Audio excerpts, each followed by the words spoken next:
الحمدللہ رب العالمین والصلاة والسلام علی سید الانبیاء والمرسلین اما بعد فاعوذ باللہ من الشیطان الرجیم بسم اللہ الرحمن الرحیم قال اللہ تبارک و تعالی فی القرآن المجید ان اللہ وملائکتہ یصلون علی النبی یا ایہا الذین آمنوا صلوا علیہ وسلموا تسلیما۔ ماں بھائی محبت کے ساتھ جو ویڈیو دیکھ رہے ہیں آپ بھی درود و سلام پڑھ لیجئے۔ الصلاۃ والسلام علیک یا سیدی یا رسول اللہ وعلی آلک و اصحابک یا سیدی یا حبیب اللہ۔ الصلاۃ والسلام علیک یا سیدی یا نبی اللہ وعلی آلک و اصحابک یا سیدی یا نور اللہ۔ فرمان مصطفیٰ صلی اللہ تعالی علیہ وآلہ وسلم ہے، جب میرا امتی میری ذاتی بابرکت پر ذوق و شوق کے ساتھ محبت کے ساتھ، ہم مفہوم یہ ہے کہ میری ذات بابرکت پر ذوق و شوق کے ساتھ محبت کے ساتھ 50 مرتبہ درود پاک پڑھے گا، 50 بار، تو بروز قیامت میں اس کے ساتھ مصافحہ فرماؤں گا، یعنی ہاتھ ملاؤں گا۔ یا کتنی بڑی سعادت کی بات ہے جس کے ساتھ بروز قیامت مصطفیٰ کریم علیہ السلام ہاتھ ملائیں۔ میں کہتا ہوں اس کے وارے نہیں آ رہے ہیں، تو جس چیز کے ساتھ مصطفیٰ کریم علیہ السلام کی نسبت ہو جائے نا، اس چیز کو دنیا کی کیا جہنم کی آگ بھی نہیں جلا سکتی۔ آپ بھی نیت کر لیجئے، میں بھی نیت کرتا ہوں کہ انشاءاللہ ہم روزانہ پیارے آقا علیہ السلام کی ذات بابرکت پر کثرت سے درود و سلام پڑھا کریں گے۔ صلو علی الحبیب صلی اللہ تعالی علی محمد صلی اللہ تعالی علیہ وآلہ وسلم۔ آج کی اس ویڈیو میں آپ جانیں گے کہ اگر کوئی شخص جاب لینے کے لیے کہیں جاتا ہے انٹرویو کے لیے، ٹھیک ہے، یا کوئی حاجت کے لیے جاتا ہے، اگر وہاں جاب کر رہا ہے تو اس کو کوئی بھی حاجت ہے، ٹھیک ہے، تو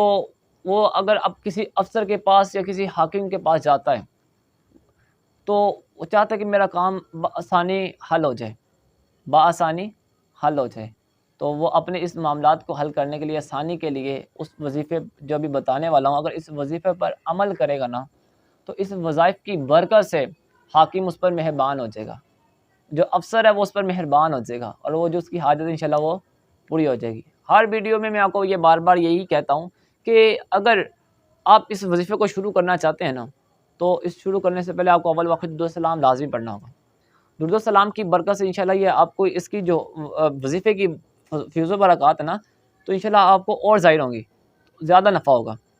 وہ برکت یہ ہے کہ آپ نے اس وظیفے کو شروع کرنے سے پہلے اول واقع درود و سلام پڑھنا ہے، جب شروع کرنا ہے تو پیارا علیہ السلام کی ذات بابرکت پر درود و سلام پڑھنا ہے، اور جب آپ اس وظیفے کو ختم کر لیں گے یعنی کمپلیٹ کر لیں گے تو اس کے لاسٹ میں بھی آپ نے پیارا علیہ السلام کی ذات بابرکت پر درود و سلام پڑھنا ہے۔ وہ وظیفہ یہ ہے،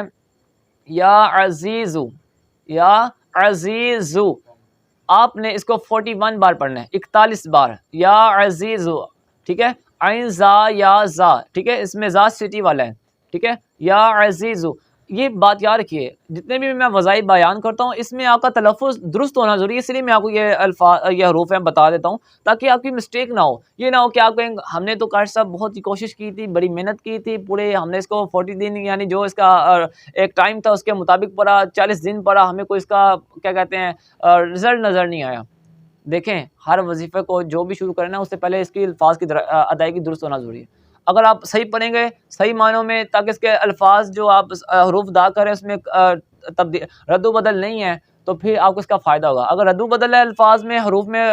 کچھ کمی بیشی ہے، آپ مثال پہ جیسے ابھی میں عزیزو میں بتا رہا ہوں، یا عزیزو، آپ زا کی بجائے زال پڑھیں یا پھر عین کی بجائے حمزہ پڑھیں تو ٹھیک ہے، یا عزیزو، ٹھیک ہے، اور عین اور حمزہ میں بہت فرق ہے، ٹھیک ہے، اسی طرح زا اور زال میں اگر آپ اس میں اگر فرق کریں گے نا، اگر صحیح معنوں میں پڑھیں گے تو آپ کو اس کا فائدہ ہوگا۔ جو بھی وظیفہ لے لیں آپ، جو مرضی پڑھ لیں، ٹھیک ہے، چاہے آپ قرآن پاک پڑھ رہے ہیں، نماز پڑھ رہے ہیں، یہ اسی وقت ہی قبول ہوگی، اسی وقت ہی آپ کو اس کا فائدہ ہوگا جب آپ اس کو صحیح معنوں میں، صحیح حروف کے ساتھ، صحیح ادائیگی کے ساتھ اس کو ادا کریں، ٹھیک ہے۔ تو اس وظیفے پر جتنے بھی بتاتا ہوں آپ نے اس کا تلفظ ضروری رکھنا ہے، تلفظ صحیح ہوگا تو اس کی انشاءاللہ آپ کو جو اس کی برکتیں ہیں وہ آپ کے سامنے ظاہر ہوں گی۔ آپ نے اس وظیفے کو، یا عزیزو کو 41 بار پڑھنا ہے، اور اس کو خود بھی عمل کرنا ہے، اس کو آگے سے آگے شیئر بھی کیجیے۔ ہو سکتا ہے آپ کے شیئر کرنے کی وجہ سے جو دوسرے مسلمان بھائی کا فائدہ ہوگا، جو اس کو خوشی ہوگی، آپ کی اس کا جو کام جو اس کا اٹکا ہوا ہے، جو پرابلم تھی وہ اگر وہ سولو ہو جاتی ہے، اس کا معاملہ جو ہے آسان ہو جاتا ہے، حل ہو جاتا ہے، تو ہو سکتا ہے اس کی نیکی آپ کو بخشوا دے، ہو سکتا ہے اس کی نیکی ہی آپ کو بروز قیامت کام آ جائے. تو آپ اس کو نیکی کو چھوٹا نہ سمجھیں,